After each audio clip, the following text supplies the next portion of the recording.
and we did this building. It's an office building for 150 people, where we've been monitoring for 3 years the results of the black and white. We have a decrease of temperature of 5 degrees. We're not as smart as the zebras. The zebras outsmart us. But we have 5 degrees Celsius reduction without the need for any insulation, using the laws of physics. This is a famous one, but you've never seen this building. The termite, well described. I'm sure that most of you know that the termite is one of the masters in air circulation. The inside is always 86 degrees and 61% humidity. Fahrenheit I switch to. They're masters. But here is the building in Sweden where it is used in cold climate. We always see this for hot climate. No, cold climate works exactly the same. And here you see the chimneys. This is a school. And what happens is that every hour, the complete air in the whole school building is refreshed. Winter and summer. What do you think happens to the kids? What we do now is we close off the buildings to save energy. So we can get sick easy, because one coughs, everyone coughs. So we can trap the dust mites into the carpets. So we can secure that the charged particles from our printers and computers are nicely inhaled by every child. Or that we now start investing in air filters so that we can take those particles out. And indeed, undo the bad that we've done. No, we have to do good. So this building, by having fresh air coming in, and of course, it has the intake, the air intake, so that the temperature outside at minus 25 still comes in at 16 degrees Celsius. And all it depends is a little mathematical model that emulates what the termite has been doing for millions of years. Before, there were no mathematical models, so you needed an architect who was basically risking his reputation, or her reputation.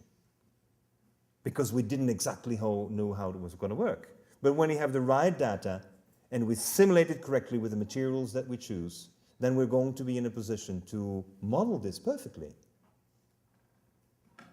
What's the result of having fresh air day in, day out in your classroom?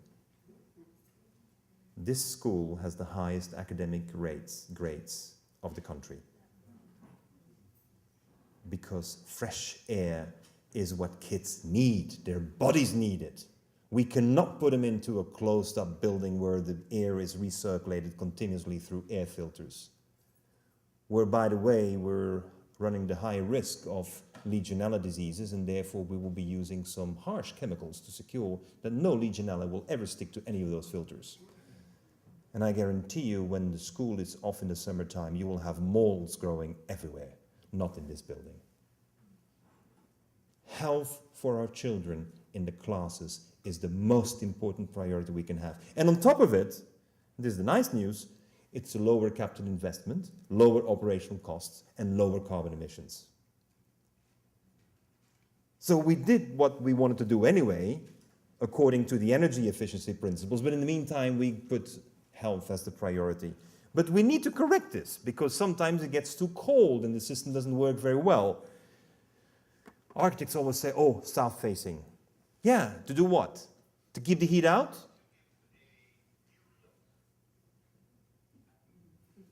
No problem.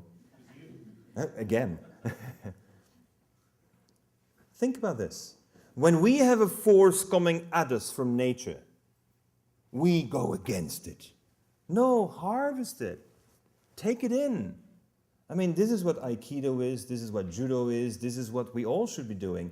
We should harness those forces. So what's happening with this here? Again, you see the black and white?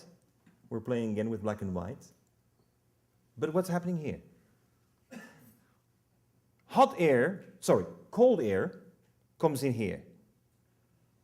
The black are old recycled tires. The flickering shine is aluminum. So air comes in, with aluminum and black tires, it heats up. The air goes in here and just sucks right up. And of course, when it's winter, this gives heat. What does it do in the summer? It gives more heat. What do you do when you have more heat? You take off your clothes. Oh, wow, yeah. Yeah, Ford Motor would love that. What do you do when you have hot? You create cold with a heat exchanger.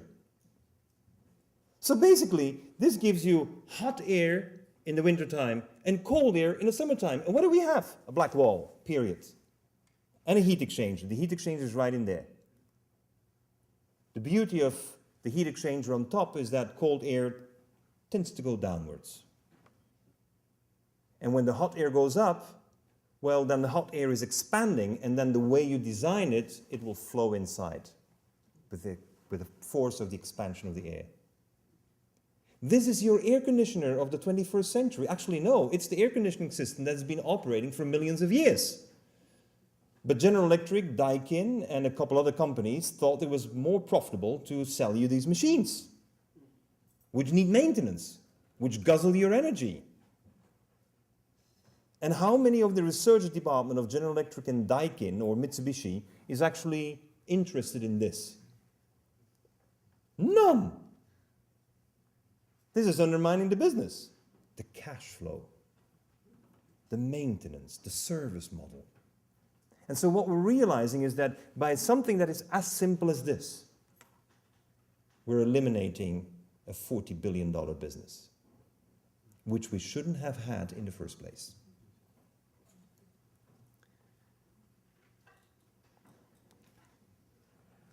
And here we are injecting CO2. This was called unrecyclable glass. It's green, brown, and white together. There you see the machine from Albuquerque, the new machine installed by Earthstone in Albuquerque on the landfill. And they're producing glass foam. Glass foam can be used to build houses. Now, let's take this logic a little further.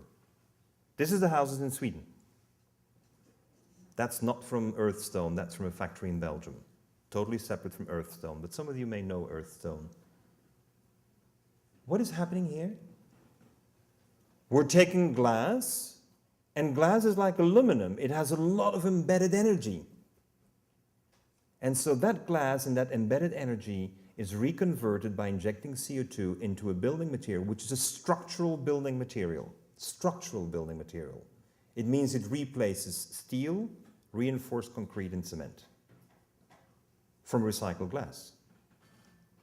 So our program in Bhutan is that Coca-Cola went to the Prime Minister of Bhutan and presented a report about this thick to explain to the Prime Minister why Bhutan should permit them to use PET bottles as an ecological solution versus glass bottles. So I told to the Prime Minister, let them talk to me. They wouldn't, but so I talked to the Prime Minister. And as a result, Bhutan is at the point of banning all plastic bottles because of this. Because of this.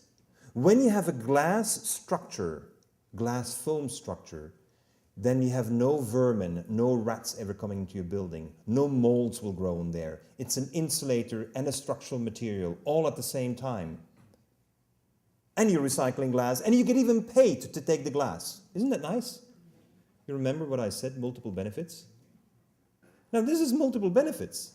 And so for Bhutan, instead of having to import the pellets, instead of having to import the PET bottles with Coca-Cola from India, it now has to come in glass. And yes, we accept that it's 16% lesser energy efficient on that operation. But the system is that we don't have to import anymore the reinforced concrete steel.